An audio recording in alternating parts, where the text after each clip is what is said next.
श्रील प्रभुपाद की जय। श्रीमद् भगवद गीता अध्याय 2 श्लोक संख्या 56। दुखेषु अनुद्विग्नमना सुखेषु विगतस्पृहः वीतराग भय क्रोधः स्थितधीर्मुनि उच्यते। दुखेषु तीनों तापों में, अनुद्विग्न मना मन में विचलित हुए बिना, सुखेषु सुख में, विगत स्पृह रुचि रहित होने, वीत मुक्त राग आसक्ति भय, क्रोध तथा क्रोध से स्थिर मन वाला मुनि उच्यते कहलाता है। जो त्रय तापों के होने पर भी मन में विचलित नहीं होता अथवा सुख में प्रसन्न नहीं होता और जो आसक्ति भय तथा क्रोध से मुक्त है, वह स्थिर मन वाला मुनि कहलाता है। ठीक है। दुखेषु अनुद्विग्न मनाः, यानी दुखों में मन विचलित नहीं होता है। सुखेषु विगत स्पृहा, सुख से आसक्ति नहीं। वीतराग भय क्रोधा, भय क्रोध और आसक्ति तीनों से परे जो रहता है उसको क्या कहते हैं? स्थित धी मुनि, यानी कि स्थित मन वाला मुनि। जैसे इसके पहले देखा स्थित प्रज्ञ किसे कहते हैं, यानी विशुद्ध चेतना वाला व्यक्ति किसे कहते हैं। यहाँ जो स्थिर मन वाला व्यक्ति किसे कहते हैं, वो वही भक्त के बारे में ही भगवान बता रहे हैं वास्तव में। तो हमको अभी श्लोका के ऊपर ध्यान देना है। पहला जो शब्द है वो है 3 शब्दों का संधि, दुखेषु अनुद्विग्न मनाः, और यहीं पे पॉज होगा। दुखेषु अनुद्विग्न मनाः, पॉज, छोटा सा पॉज, रुकना।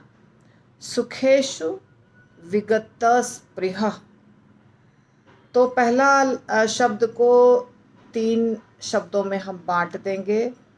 दुखेषु अनुद्विग्न मनाः, तो मनाः तो क्लियर है, पर यहाँ पे दुखेषु और अनुद्विग्न 2 शब्दों का संधि है, इसलिए कैसा दिख रहा है?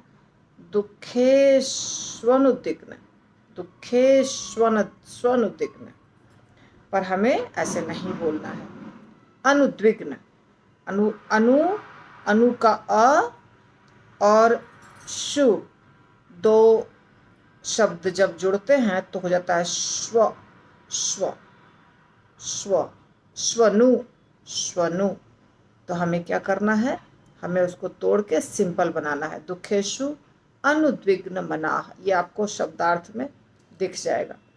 फिर सुखेषु सिंपल शब्द है, और विगत स्पृहा, दोनों शब्द हालांकि संधि है पर दोनों सिंपल शब्द हैं, विगत और स्पृहा। दूसरे लाइन में वीतराग भय क्रोध, 4 शब्द का संधि है, परंतु चारों शब्द बहुत सिंपल हैं। संधि विच्छेद करिए या बिना विच्छेद के बोलिए, एक जैसा ही सुनाई देगा, वीतराग भय क्रोध, लेकिन विच्छेद करने से हम अलग अलग बोलते हैं, वीतराग भय क्रोध ऐसे। और स्थित धीर मुनि उच्यते, यहाँ पे स्थित धी और मुनि के बीच में एक रेफ आ जाता है, रेफ। स्थित धी है, विसर्ग है, और मुनि, तो हम दोनों का जब संधि करते हैं तो बीच में रेफ आता है, तो हमको बोलना है वैसे, स्थित धीर मुनि उच्यते।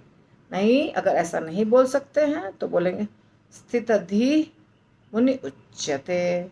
तो यहाँ पे हम देख रहे हैं फिर से कि 3 शब्द क्लियर हैं, वैसे 4 शब्द हैं पर 3 शब्द मान सकते हैं। स्थित धी एक शब्द, मुनि और उच्यते।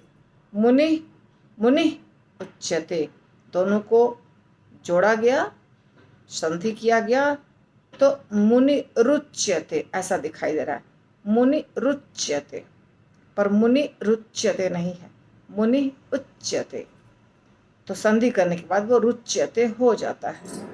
तो अब हम प्रैक्टिस करेंगे। मैं पहले आपको एक बार और बोल के सुनाती हूँ। दुखेशु अनुद्विग्न मनाः सुखेशु, अब राग के चलते दुखेशु, दुखेशु एक्चुअली क्या है, दुखेशु दोनों छोटा है ऊ, पर हम राग बिठाते हैं तो ऐसे बोलते हैं, दुखेशु अनुद्विग्न मनाः सुखेशु विगत स्पृहा वीतराग भय क्रोध स्थित धीर मुनि उच्यते।